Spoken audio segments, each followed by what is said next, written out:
মই এতিয়া বৰ্তমান আছোঁ ৰাজগড়ত আৰু ৰাজগড়ত বিশেষ এটা কাম আছিলে।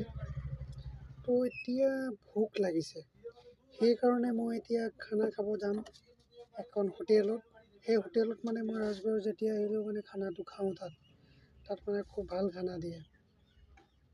মই একচুৱেলি গাহৰি মাংসৰ লগত খাওঁ, তাত খুব ভালকৈ গাহৰি মাংসটো বনায় আৰু তাত মছলা বহুত কম দি কিনে ভাল খানা বনায়, একদম ঘৰুৱা খানা, থলুৱা খানা বুলি ক'ব লাগিব। সেইটো কাৰণে মই এতিয়া আহি পাই গ'লোঁ। সেয়া খানা উলিয়াবৰ কাৰণে ৰেডি কৰি আছে প্লেট লগাই কিনে, আৰু আহি গ'ল খানা গাহৰি মাংসৰ লগত, ধুনীয়াকৈ ঘৰুৱা খানা লগত কচু পিটিকা আৰু থাকে মাটিমাহ দালি আৰু তাৰ লগত থাকে আলু পিটিকা আৰু চাটনি থাকে, চালাড থাকে, কেঁচা পিঁয়াজ থাকিব, তাৰপিছত আৰু ধুনীয়াকৈ মাৰি দিয়াৰ লগত পাপৰ থাকিব আৰু এখন মিক্স ভাজি থাকিব।